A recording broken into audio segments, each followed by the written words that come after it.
I'm in Lake Arrowhead, and we are in this master bathroom. You guys might remember what this looked like before. So I kind of sketched this up for these guys, and they went for it, and they went ahead and had that wall done as an accent wall and put a tub in here. Redid the floor. You guys might remember there was a hot tub in the floor here. Removed that, patched that in. They had to re-level the floor. Obviously the shower staying. This is where the wall hung cabinet will go with the floating shelves. Okay, and then in here is where the vanity is going to go. So I've got to start putting tongue and groove in here and build that into place, because the tongue and groove is going to hold up the actual vanity and all those parts. There's no light in here, and I didn't bring any clamp lights, so hopefully there's some around here somewhere. So they've got this down here. There was a door made for this opening that was supposed to sit in front of it, and this was it. And he'd sent me a picture of it, and I had already planned on making a door. So this is the door I made, and obviously this is the one we're going to go with. So I have to hang that in there, although the opening's a little bit tight. So we're going to have to trim this door a bit. I did bring some finishing materials, and yeah. So I'm downstairs. I got to walk upstairs, then out, and I've got to carry all the tools and all the parts into the house, through the house, down the stairs, around all this stuff, through this bedroom, through here, out here, and set up a, all my, I got a chop saw and all that sort of thing. So I got to do that now. It's going to take a couple hours. I'll show you what the van looks like, though.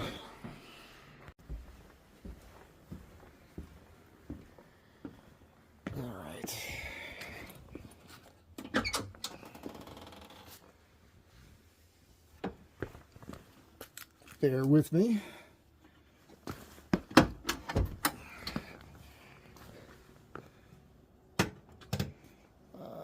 As I think I mentioned before, the house is built into the side of a mountain. So you see what's going on here. And that deck you see right there, that's the level we were just on.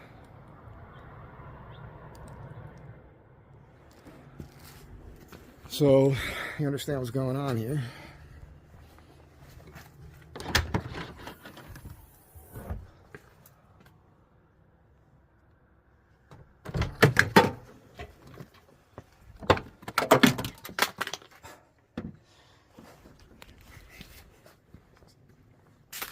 I got my work cut out for me, huh?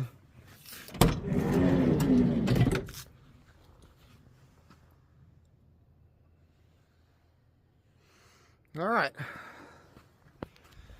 let's do it to it, huh? Let me get just a point of interest for anybody curious of how I loaded the van. This is a chop saw here on a sled. It's a Hitachi. I've had this for years. I don't use it very often. It's perfect for this job. But you see I put a wood block there and a little post here, and the compressor was here. This is my folding table.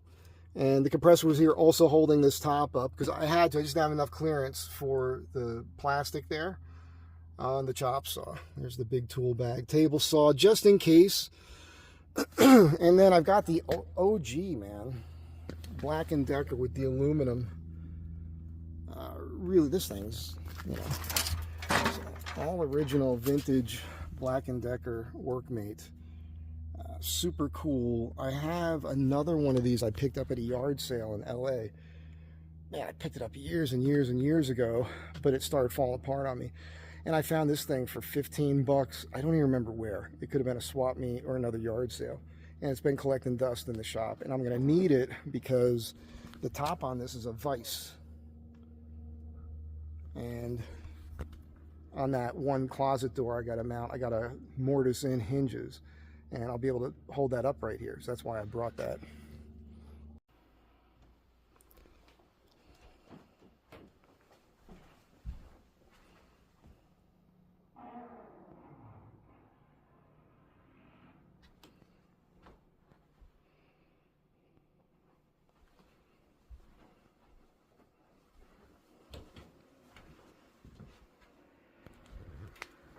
Took an hour and a half to unload everything. I found a working clamp in on light, so that's helpful. I did fit this cabinet here. I was nervous. It does fit between the pipes, so we're golden there, which, you know, that means I know how to read a tape measure. I want to point something out. I'm not picking on anybody, but I want to point this out for other people, and I might have to redo this little thing here, but they put trim around this, and it's, you know, this is drywall. So for anybody else who's going to do this in the future, just so you understand, the right way to do this would be take this corner bead off that's on here, right? And take the drywall off here, here, and here. And that'll expose everything back to the framing, right? Then add a little bit of pine here, there, and there. Make the pine come out flush with the drywall here and here. And then apply your trim. And then it'll look, well, then it'll be done the way it's supposed to be done. Because I got that same issue in here. Trying to use this as a jamb here is not, you know, that's not the right thing to do. So I'm probably going to have to deal with that, which is fine. This is why you hire me. This looks great. And it's not, you know, these were choices being made. It's fine. You know, if I'm doing it and when I do it in here, I'm going to recommend that they don't put a base in, because if you're doing a wall with tongue and groove, the tongue and groove is the base. And then here, this will come off, because what really should be here is a cap on this end that protrudes enough to where the tongue and groove comes and butts to the back side of that. And then here is these pieces, if you didn't understand. You see how that angle is cut? That goes to the corner.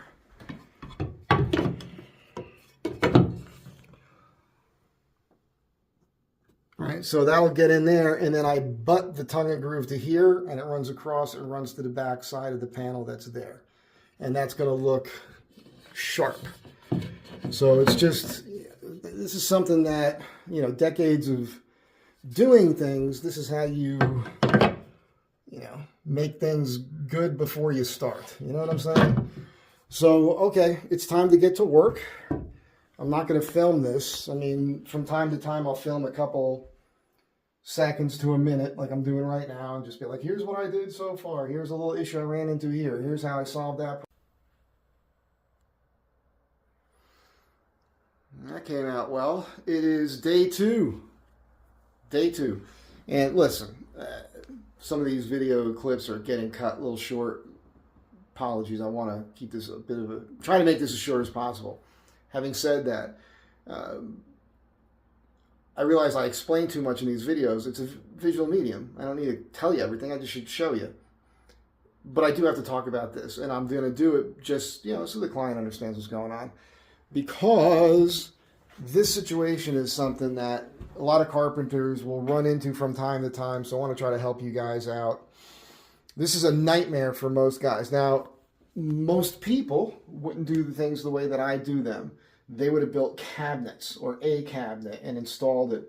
I'm doing this differently. This whole wall is going to be tongue and groove horizontal, and I'm going to utilize the tongue and groove on the wall to actually be like cleats, like for the countertop or vanity top and everything else. Problem is, floor's not level. It dips down back towards that wall, and that corner is lower than that corner. I can't just start from the bottom and come up. And also, this wall is the ocean. It's doing this, it's doing this. It's not perfectly plumb. And what that means is that when you put the vanity in, you know, I was going to start from the bottom up, and there's going to be a rail that just floats right here. Here's a cross section of it, and the door is right in this. So that's going to sit somewhere around here, and it's going to go all the way across to the other side. And I thought I could build up, but I can't. I have to start with putting the vanity in place first, so I can mark where the groove is in the bottom of the vanity top, because that's where the door panels fit into. Then I have to go straight down from there and then figure out where the rest of this goes. So I'm thinking probably the best thing to do is going to be to run my tongue and groove from here down, and I'll rip off the groove, or rather the tongue on this here, and make that 90 degrees. I got to think this out, because when it gets to the bottom, those pieces are going to be these kooky shapes, right? Because I want them to fit tight to the floor, so there's no need for a base here. All right. I found this in the other room. I only put a few nails in it. They can pull this off and sand it and finish it, or this can be sanded and finished in place. And the idea here is, here's a scrap, just the tongue and groove, and so that'll butt right to here. And it'll look good, look nice and clean. Part of the issue too is you see you look at the floor, it's all messy because I've been scraping this crud off of here. I had to do it here because it was pushing the boards out too far. You have to think all this out before you get started. This is your inside corner here, right? Let's put that there. And then these pieces will butt to that.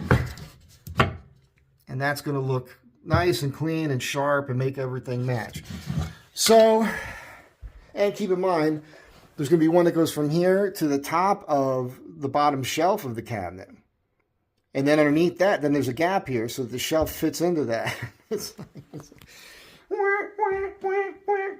So this is not an easy thing. I just want to explain that. It's a couple of minutes of this. No more explaining. I'll get it done. And you guys will see it. There might be a little clip here and there. I should just stop talking. Okay, I've got to show you this. Let's try to, if you guys can see that, I'm trying to do this in a quirky way. We're out over an inch of plumb here. This is a serious, I pulled this molding here.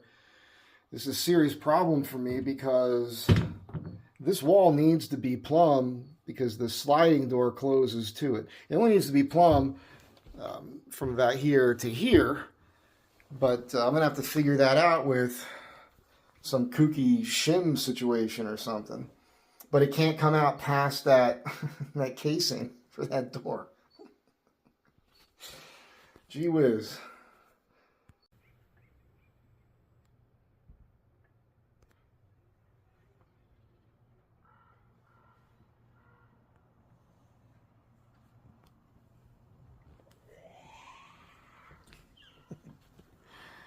All right.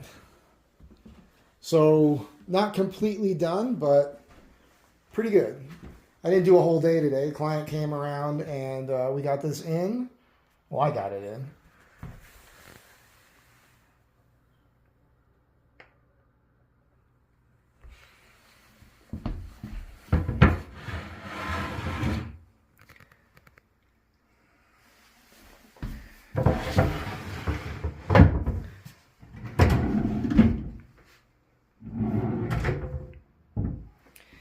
So I've got to make a shim piece for here. I'm going to do that in cherry at the shop. So the door will hit it and stop right there. And then, yeah, we'll have this guy come in and we'll start with, of course, something like that. That'll get glued to there. It'll be pretty good. That'll go across and he'll go from there. I don't know if I mentioned it in this video, but he's the electrician. He also does carpentry. So these aren't tacked in place, but the idea is he'll have to plumb those in both directions, those two corner pieces, and then he'll run that up and do the rest of that. But it came out great. Now, I have one more of the floating shelves because we can only hang two there, and it is long enough. We can put it above the toilet here. This room, believe it or not, tapers perfectly. It's narrower back there, and as you move forward, it's wider. So I can put two cleats on the wall and mortise the sides of the shelf and slide that in, so it'll be a floating live edge shelf in here. And that's it. So, such a great client. Today's the 18th. It's my birthday in 10 days. And I met him because he watched Wonder Hussy. You know, there's a whole bunch of people, great human beings I've met because of her, which is why I want to go to her party. If you guys aren't, you might be watching this because of the carpentry, but there's this YouTuber named Sarah. She goes by Wonder Hussy. She's got a great YouTube channel. She's having a Christmas party on Saturday. So I'm going to drive home in the morning, gear up the van, and probably drive out there tomorrow and spend Friday, Saturday night. Probably, I might stay here until Monday or Tuesday. I don't know, but that's the plan. And then I'll be back up here next week, putting that part in, doing these last things. It'd probably just be one more day here, getting things right. Maybe longer, actually. We talked about this. This is the closet door, and this jamb is just not correct. I've got to clear all this off. This is just 1 2x4, so I'm going to remove it and move it over and trim this out in pine and then hang this door here, which will be cool. And then the other thing that we're going to do, which is real cool, is deal with this, because this is, I almost just killed myself backing up into this. Look at that. I could have fell over, cracked my head open on the dead. They could have found my body here. All right. This trim here is not good. So I'm going to remove the drywall and the corner bead from here, and I'm going to trim this out the way it should be. And then reapply molding on both sides of that. After that, we just wax the doors, and we might do this too. We talked about this, because this should get done. This should get trimmed. This should get trimmed. That may not all happen next week. The main thing is getting that one little trim piece in there, waxing the stuff up, and hanging the shelf. That's the main thing. Whether or not this gets done next week, it's not that important. But we're very close to being done. The main thing, again, this is a floating cherry vanity. It's going to be very cool. Let me go get one of the sinks for you guys so you can kind of get an idea what this is going to look like. So that's what's going to happen. There's going to be 2 of these basins. One here, one there, and then the faucet's going to be over here, coming over. So I think this is going to look like $1 million. Wish I could have charged them that much. There's going to be 2 mirrors on the wall here above each sink. And I made a little unit, little shelving unit to mount here. But he's not sure he's going to put it there. So that's it. Pretty cool. Came out great. And the main thing is that the client's happy. That is all that matters. So I hope you guys enjoyed this video. Have a great day. Merry Christmas. All that other good stuff. Fun videos coming. I've been getting some weird comments and notes from people that are great ideas for videos. Boy, believe me, I'm going to make some people famous on the channel here. You asked for it. I'll catch you guys in the next one. Be nice to one another. Again, Merry Christmas.